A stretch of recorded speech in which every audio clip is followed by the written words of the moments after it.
নাদিরা মিঠু চৌধুরী, ওনার জন্য দোয়া করবেন। আপনারা সবাই একত্রিত হয়ে ধানের শীষে ভোট দিবেন। কি ধানের শীষে ভোট দিবেন তো? চাচারা চাচিরা সবাই ধানের শীষে ভোট দিবেন তো? ধানের শীষে ভোট দিবেন, কারণ ধানের শীষে ভোট দিলে আপনাদের কি উপকার হবে জানেন? ধানের শীষে ভোট দিলে ফ্যামিলি কার্ড দিবে, ধানের শীষে ভোট দিলে কৃষি কার্ড দিবে, ধানের শীষে ভোট দিলে এবার যদি সরকার আমাদের ধানের শীষ আসে অবশ্যই বাংলাদেশে উন্নতি হবে। কেন উন্নতি হবে? কৃষি কার্ড, এতদিন মানুষ যে কৃষি কাজ করছে তারা অনেক মানুষ অনেকখানে দেখা যাচ্ছে টাকার জন্য কাজ করতে পারে নাই, কৃষি লোন পাবে, কৃষি কিছু পণ্য পাবে, তাদের উপকার হবে না? তাদের উপকার হবে। এর জন্য ধানের শীষে ভোট দেবে।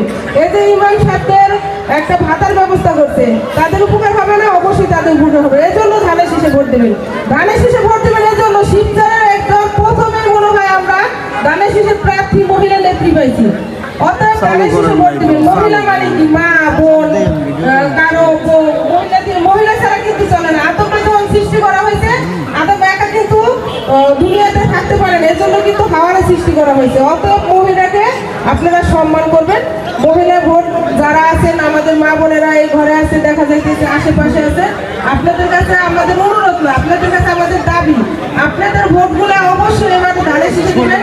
আমাদের নেত্রী মহিলা আপনাদের কষ্ট দুঃখ বুঝবে, আপনারা যাবেন তার সাথে মন খুলে কথা বলবেন। এর জন্য ধানের শীষে ভোট দেবেন। আপনাদের সবার কাছে একটাই অনুরোধ, ধানের শীষে ভোট দেবেন। এই বলে শেষ করছি। আসসালামু আলাইকুম।